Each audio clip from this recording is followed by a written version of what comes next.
सत श्री अकाल, तुसीं वेख रहे हो डेली पोस्ट पंजाबी। मैं हाँ विनीत कपूर और गल कर लैंदे करोना वायरस की। जिस ढंग के नाल लगातार करोना वायरस पूरे देश के विच अपने पैर पसारदा होया नज़र आ रहा है और हुण उत्तर भारत की गल करिए तो सेना जिहड़ी है मोर्चा सामभदी होए नज़र आ रही है ताकि लोगों की जान बचाई जा सके। और वैसटर्न कमांड की तरफों चंडीगढ़ के विच एक 100 बैड का हस्पताल जिहड़ा तैयार कर दिता गया, जिहड़ा कल तो फंक्शनल हो जाएगा, जिस दे विच कल तो जिहड़े कोविड पेशेंट्स हैं उन्हों का इलाज जिहड़ा वो शुरू हो जाएगा। और इसी मसले के उपर कर्नल जसदीप संधू साडे नाल ने गलबात करने। संधू साहब, एक वड्डा हॉस्पिटल जिहड़ा बन के तैयार हो चुका है, कल तो फंक्शनल भी होंदा होया नज़र आएगा।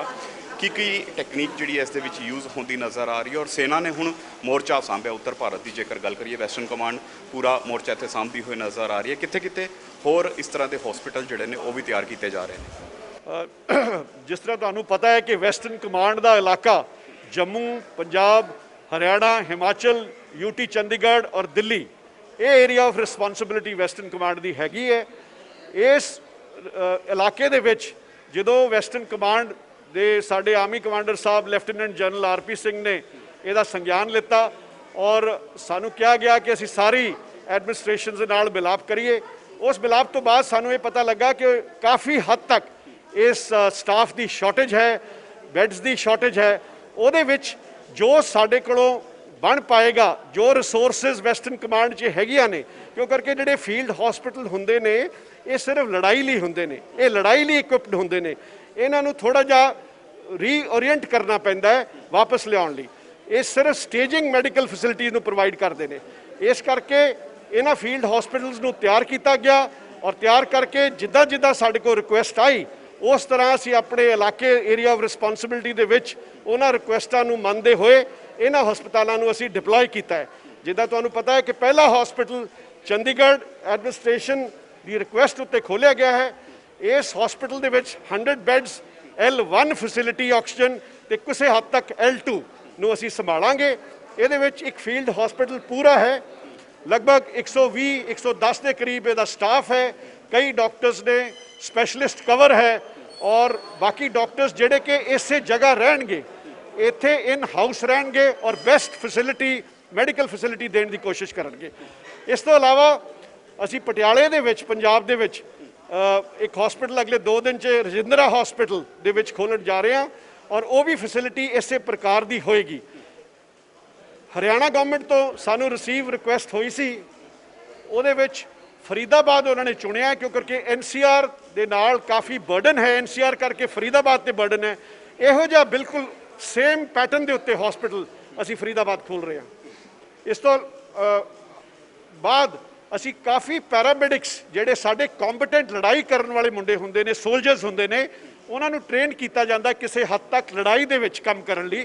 जदों इंजरीज सोल्जर्स नूं हो जांदियां ने उन्हां नूं होर भी ट्रेन करके रीओरिएंट करके उन्हां नूं कोविड पेशेंट नूं किद्दां ट्रीट करना या हैंडल करना है, ट्रीट ते की हैंडल करना है, उन्हां नूं ट्रेन करके असीं तैयार किया है। और सारी सरकारां तो पुछया गया है कि जिस हद तक असीं दे सकांगे इहो जिहे कॉम्पिटेंट मैडिकल सोल्जर्स नूं अलग अलग डिस्ट्रिक्ट च जिन्ना साडे तो बन पाएगा असीं वो मदद मुहैया करावांगे। सर साहब, इस हॉस्पिटल की जेकर गल करिए, जिस ढंग नाल आपां कमरे के बाहर भी मौजूद, सारा स्टाफ मिलिट्री का ही रहूगा?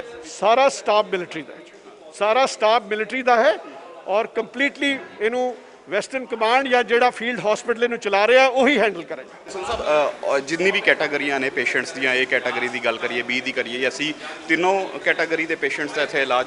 मैं जिस तरह तुहानूं पहला क्लीयर किया है कि इत्थे सिर्फ L1 ऑक्सीजन की पहली स्टेज जो होंदी है तो किसी हद तक जिहड़ी दूसरी स्टेज है वही इत्थे की जाएगी। जो कोई पेशेंट सीरीयस हो जाता है तो उन्होंने फिर रैफर वो जे ICU बैड से किया जाएगा। एक होर सवाल ऑक्सीजन नूं लैके है कि जिस ढंग नाल लगातार ऑक्सीजन की घाट वेखण नूं मिलदी है और कई वड्डे प्लांट जिहड़े ने वो भी बंद पए ने और जिस तरह नाल सुप्रीम कोर्ट भी कहता नज़र आया सी कि एक टास्क फोर्स तैयार की जाए जिहड़ी सीधे तौर पर ऑक्सीजन प्लांट्स नूं वेखे ताकि घाट नूं पूरा किया जाए। और मिलिट्री किते ना किते इत्थे भी मोर्चा सामभदी नज़र आ रही है। किहड़े-किहड़े प्लांट्स जिहड़े ने वो आने वाले दिनों दे विच तैयार होंदे नज़र आउणगे? उत्तर भारत की गल करिए, इत्थे वैसटर्न कमांड की टास्क फोर्स नूं लैके की रणनीति है? सानू गवर्नमेंट ऑफ पंजाब वालों रिक्वेस्ट आई सी कि कुछ इंडस्ट्रीयल हाउसिस या सैमी गवर्नमेंट हाउसिस इन्हां दे बंद पे ने, उहदे विच असीं टास्क फोर्स बनाई है, जॉइंट टास्क फोर्स है। वो पंजाब गवर्नमेंट के टैक्नोक्रैट्स ने ते साडे इलैक्ट्रिकल मैकेनिकल इंजीनियर ते इंजीनियर्स ब्रांच तो ने, उन्हां नूं मिला के टास्क फोर्स बनाई गई है। वो टास्क फोर्स जिहड़ी है ਉਹ ਇਸ ਵੇਲੇ ਨੰਗਲ 'ਚ ਕੰਮ ਕਰ ਰਹੀ ਹੈ ਔਰ ਨੰਗਲ ਭਾਖੜਾ ਡੈਮ 'ਚ ਕੰਮ ਕਰ ਰਹੀ ਹੈ ਤੇ ਪੰਜਾਬ ਐਲਕਲੀਜ਼ 'ਚ ਕੰਮ ਕਰ ਰਹੀ ਹੈ। ਉਹ ਅਸੀਂ ਉਮੀਦ ਕਰਦੇ ਹਾਂ ਕਿ ਜਲਦੀ ਉਸ ਜਿਹੜੀ ਗੈਸ ਹੈ, ਜਿੰਨੀ ਵੀ ਗੈਸ ਉੱਥੋਂ ਹੋਏਗੀ ਉਹ ਪੰਜਾਬ ਗਵਰਨਮੈਂਟ ਨੂੰ ਮੁਹੱਈਆ ਕਰਾਈ ਜਾਏਗੀ। ਉਸ ਤੋਂ ਇਲਾਵਾ ਕਾਫੀ ਇੰਡਸਟਰੀਅਲ ਹਾਊਸਿਸ ਨੇ, ਇੰਡਸਟਰੀਅਲ ਹਾਊਸਿਸ ਨੂੰ ਇਹ ਟਾਸਕ ਫੋਰਸ ਸਿਵਲ ਐਡਮਿਨਿਸਟ੍ਰੇਸ਼ਨ ਨਾਲ ਮਿਲ ਕੇ ਦੇਖੇਗੀ ਔਰ ਐਗਜ਼ਾਮਿਨ ਕਰੇਗੀ ਕਿ ਉਹਦੇ 'ਚੋਂ ਕਿੰਨੀ ਗੈਸ ਉਤਪੰਨ ਹੋ ਸਕਦੀ ਹੈ ਔਰ ਕਿੰਨੀ ਕੰਮ ਆ ਸਕਦੀ ਹੈ। ਧੰਨਵਾਦ ਸਾਡੇ ਨਾਲ ਗੱਲ।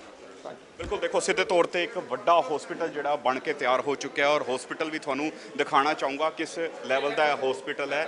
ਇੱਥੇ ਆਕਸੀਜਨ ਜਿਹੜੀ ਹੈ ਉਸ ਦੀ ਅਵੇਲੇਬਿਲਿਟੀ ਰੱਖੀ ਗਈ ਹੈ, ਆਕਸੀਜਨ ਸਿਲੰਡਰ ਇੱਥੇ ਰੱਖੇ ਗਏ ਨੇ।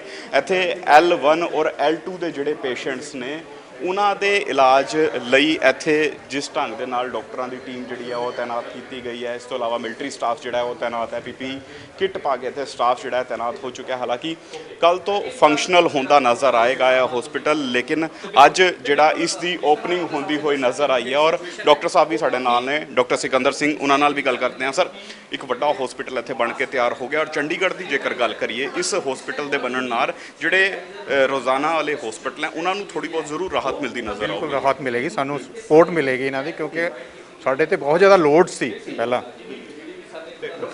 ਕਿਸ ਲੈਵਲ ਦਾ ਹਸਪੀਟਲ ਹੈ, ਕਿਸ ਲੈਵਲ ਦੇ ਪੇਸ਼ੈਂਟਸ ਦਾ ਇਲਾਜ? ਅਸੀਂ ਮਾਈਲਡ ਤੇ ਮੋਡਰੇਟ ਪੇਸ਼ੈਂਟਸ ਜਿਹੜਾ ਉਹ ਇੱਥੇ ਰੱਖਾਂਗੇ। ਜੇ ਬੰਦਾ ਜ਼ਿਆਦਾ ਸੀਰੀਅਸ ਹੁੰਦਾ ਉਹਨਾਂ ਨੂੰ ਅਸੀਂ PGI ਜਾਂ 32 ਦੇ ਵਿੱਚ ਰੈਫਰ ਕਰਾਂਗੇ। ਬਰੀਫ ਕਰੋਗੇ ਸਰ, ਕਿਸ ਤਰ੍ਹਾਂ ਦੇ ਬੈਡਸ ਵਗੈਰਾ? ਆਰਮੀ ਪੀਪਲਸ ਨੇ ਦੱਸ ਹੀ ਦਿੱਤਾ ਕਿ ਇਹਨਾਂ ਕੋਲ ਸਾਰਾ ਕੁਝ ਹੈਗਾ। ਆਕਸੀਜਨ ਕੰਸਨਟ੍ਰੇਟਡ ਵੀ ਹੈਗੇ ਆ, ਵੈਂਟੀਲੇਟਰਸ ਵੀ ਹੈਗੇ ਆ, ਦੋ ਜਿਨ੍ਹਾਂ ਨੂੰ ਪੇਸ਼ੈਂਟ ਸ਼ਿਫਟ ਕਰਨਾ ਪੈਂਦਾ, ਤੇ ਆਕਸੀਜਨ ਸਪਲਾਈ ਵੀ ਅਸੀਂ 16। ਤੇ ਸਰ ਇੱਕ ਚੀਜ਼ ਕਲੀਅਰ ਕਰਨਾ ਚਾਹੂੰਗਾ, ਕੋਈ ਵੀ ਪੇਸ਼ੈਂਟ ਜਿਹੜਾ ਕੋਵਿਡ ਤੋਂ ਰਿਲੇਟਡ ਹੈ ਉਹ ਇੱਥੇ ਇਲਾਜ ਕਰਾ ਸਕਦਾ ਹੈ ਜਾਂ ਗਵਰਨਮੈਂਟ ਟ੍ਰੀਟਮੈਂਟ? ਕੋਈ ਵੀ ਪੇਸ਼ੈਂਟਸ ਨਹੀਂ ਹੈ, ਸਾਰਿਆਂ ਦਾ ਇਲਾਜ ਫ੍ਰੀ ਹੋਏਗਾ। ਇਹ ਸਾਡਾ 16 ਤੋਂ ਅਸੀਂ ਰੈਫਰ ਕਰਾਂਗੇ ਪੇਸ਼ੈਂਟ, ਸਿੱਧਾ ਪੇਸ਼ੈਂਟ ਨਹੀਂ ਇੱਥੇ ਆ ਸਕਦਾ ਸਿੱਧਾ। 16 ਤੋਂ ਪੇਸ਼ੈਂਟ ਨੂੰ ਇੱਥੇ ਰੈਫਰ ਕੀਤਾ ਜਾਏਗਾ, ਯਾਨੀ 16 ਹਸਪਤਾਲ ਜਿਹੜਾ ਉੱਥੋਂ ਪੇਸ਼ੈਂਟ ਇੱਥੇ ਰੈਫਰ ਹੋਏਗਾ, ਉਸ ਤੋਂ ਬਾਅਦ ਇੱਥੇ ਟ੍ਰੀਟਮੈਂਟ ਹੋਏਗਾ। ਬਿਲਕੁਲ ਦੇਖੋ, ਸਿੱਧੇ ਤੌਰ ਤੇ ਇੱਕ ਵੱਡਾ ਹਸਪੀਟਲ ਜਿਹੜਾ ਬਣ ਕੇ ਤਿਆਰ ਹੋ ਚੁੱਕਿਆ ਹੈ। ਜਿਹੜੀ ਤਸਵੀਰਾਂ ਮੈਂ ਤੁਹਾਨੂੰ ਲਗਾਤਾਰ ਇਸ ਹਸਪੀਟਲ ਦੀ ਦਿਖਾ ਰਿਹਾ, ਮਿਲਟਰੀ ਹਸਪੀਟਲ ਹੈ ਜਿਹੜਾ ਕੱਲ ਤੋਂ ਫੰਕਸ਼ਨਲ ਹੁੰਦਾ ਹੋਇਆ ਨਜ਼ਰ ਆਏਗਾ, ਜਿਸ ਦੀ ਤਸਵੀਰਾਂ ਤੁਹਾਨੂੰ ਦਿਖਾ ਰਿਹਾ ਕਿ ਇੱਥੇ L1 ਔਰ L2 ਕੈਟਾਗਰੀ ਦੇ ਜਿਹੜੇ ਪੇਸ਼ੈਂਟਸ ਨੇ ਉਹਨਾਂ ਦਾ ਇਲਾਜ ਹੋਏਗਾ। ਲੇਕਿਨ ਸਿੱਧੇ ਪੇਸ਼ੈਂਟਸ ਜਿਹੜੇ ਨੇ ਉਹ ਇਸ ਹਸਪੀਟਲ 'ਚ ਭਰਤੀ ਨਹੀਂ ਹੋ ਸਕਦੇ, ਬਲਕਿ 16 ਸੈਕਟਰ ਹਸਪੀਟਲ ਜਿਹੜਾ ਹੈ ਉੱਥੇ ਜਿਹੜੇ ਪੇਸ਼ੈਂਟਸ ਭਰਤੀ ਹੋਣਗੇ ਔਰ ਉਹਨਾਂ ਦੀ ਕੰਡੀਸ਼ਨ ਦੇ ਵਿੱਚ ਸੁਧਾਰ ਹੋਊਗਾ, ਉਨ ਪੇਸ਼ੈਂਟਸ ਨੂੰ ਇੱਥੇ ਐਡਮਿਟ ਕਰਾਇਆ ਜਾਏਗਾ ਔਰ ਇੱਥੇ ਮਿਲਟਰੀ ਸਟਾਫ ਜਿਹੜਾ ਹੈ ਇੱਥੇ ਇਸ ਹਸਪੀਟਲ ਦੇ ਵਿੱਚ ਉਨ ਪੇਸ਼ੈਂਟਸ ਦਾ ਇਲਾਜ ਕਰਦਾ ਹੋਇਆ ਨਜ਼ਰ ਆਏਗਾ। ਅੱਜ ਖੁਦ ਗਵਰਨਰ ਜਿਹੜੇ ਨੇ ਔਰ ਐਡਮਿਨਿਸਟ੍ਰੇਟਰ ਜਿਹੜੇ ਨੇ ਉਹ ਕਿਤੇ ਨਾ ਕਿਤੇ ਇਸ ਹਸਪੀਟਲ ਦਾ ਸ਼ੁਭਾਰੰਭ ਕਰਦੇ ਹੋਏ ਨਜ਼ਰ ਆਏ ਨੇ ਔਰ ਤੁਹਾਨੂੰ ਦਿਖਾਣਾ ਵੀ ਚਾਹੂੰਗਾ ਇੱਕ ਹੋਰ ਕਮਰਾ, ਅਲੱਗ-ਅਲੱਗ ਕਮਰੇ ਬਣਾਏ ਗਏ ਨੇ ਔਰ ਹਰ ਕਮਰੇ ਦੇ ਵਿੱਚ 3 ਬੈੱਡ ਜਿਹੜੇ ਨੇ ਉਹ ਲਾਏ ਹੋਏ ਨੇ। ਤੁਸੀਂ ਵੇਖ ਵੀ ਸਕਦੇ ਹੋ ਕਿ ਕਿਸ ਢੰਗ ਦੇ ਨਾਲ ਇੱਥੇ ਆਕਸੀਜਨ ਵੈਂਟੀਲੇਟਰ ਦੀ ਫੈਸਿਲਿਟੀ ਜਿਹੜੀ ਹੈ ਉਹ ਪ੍ਰੋਵਾਈਡ ਕਰਾਈ ਗਈ ਹੈ, ਤਾਂ ਕਿ ਅਗਰ ਕਿਸੇ ਪੇਸ਼ੈਂਟ ਨੂੰ ਵੈਂਟੀਲੇਟਰ ਦੀ ਲੋੜ ਪੈਂਦੀ ਹੈ, ਕਿਸੇ ਨੂੰ ਆਕਸੀਜਨ ਦੀ ਲੋੜ ਪੈਂਦੀ ਹੈ ਤੇ ਫਿਰ ਭੱਜਣ ਨਾ ਕਰਨੀ ਪਏ, ਇੱਥੇ ਉਸ ਨੂੰ ਫੈਸਿਲਿਟੀ ਜਿਹੜੀ ਉਹ ਪ੍ਰੋਵਾਈਡ ਕਰਾਈ ਜਾ ਸਕੇ। ਲੇਕਿਨ L1 ਔਰ L2 ਦੇ ਜਿਹੜੇ ਪੇਸ਼ੈਂਟਸ ਨੇ ਉਹਨਾਂ ਦਾ ਇੱਥੇ ਇਲਾਜ ਹੁੰਦਾ ਹੋਇਆ ਨਜ਼ਰ ਆਏਗਾ। ਉਸ ਤੋਂ ਉੱਪਰ ਦੀ ਜਿਹੜੀ ਕੈਟਾਗਰੀਜ਼ ਨੇ, ਯਾਨੀ ਜਿਹੜੇ ਕਹਿ ਸਕਦੇ ਹਾਂ ਗੰਭੀਰ ਤੌਰ ਤੇ ਜਿਨ੍ਹਾਂ ਨੂੰ ਜ਼ਿਆਦਾ ਇਨਫੈਕਸ਼ਨ ਹੋ ਰਹੀ ਹੈ, ਉਹਨਾਂ ਦਾ ਇਲਾਜ ਜਿਹੜੇ ਚੰਡੀਗੜ੍ਹ ਦੇ ਹੋਰ ਹਸਪੀਟਲ ਹੈ, PGI ਦੀ ਗੱਲ ਕਰੀਏ, ਸੈਕਟਰ 32 ਦੀ ਗੱਲ ਕਰੀਏ, ਉੱਥੇ ਜ਼ਰੂਰ ਹੋ ਸਕਦਾ ਹੈ। ਲੇਕਿਨ ਹਾਂ, ਓਵਰਆਲ ਇੱਕ ਵੱਡਾ ਹਸਪੀਟਲ ਜਿਹੜਾ ਬਣ ਕੇ ਤਿਆਰ ਹੋ ਚੁੱਕਿਆ ਔਰ ਇਹ ਹਸਪੀਟਲ ਜਿਹੜਾ ਉਹ ਆਉਣ ਵਾਲੇ ਦਿਨਾਂ ਦੇ ਵਿੱਚ ਕੋਵਿਡ ਪੇਸ਼ੈਂਟਸ ਦੀ ਜਾਨ ਬਚਾਉਣ ਦਾ ਕੰਮ ਕਰਦਾ ਹੋਇਆ ਨਜ਼ਰ ਆਏਗਾ ਔਰ ਇਸ ਦੇ ਨਾਲ ਜਿਹੜੇ ਕਹਿ ਸਕਦੇ ਹਾਂ ਚੰਡੀਗੜ੍ਹ ਦੇ ਹੋਰ ਹਸਪੀਟਲ ਹੈ ਉਹਨਾਂ ਤੇ ਜਿਹੜਾ ਬਰਡਨ ਹੈ ਉਹ ਵੀ ਘੱਟ ਹੁੰਦਾ ਹੋਇਆ ਨਜ਼ਰ ਆਊਗਾ। ਕੈਮਰਾਮੈਨ ਵਿਕਾਸ ਦੇ ਨਾਲ ਵਿਨੀਤ ਕਪੂਰ, ਡੇਲੀ ਪੋਸਟ ਪੰਜਾਬੀ, ਚੰਡੀਗੜ੍ਹ।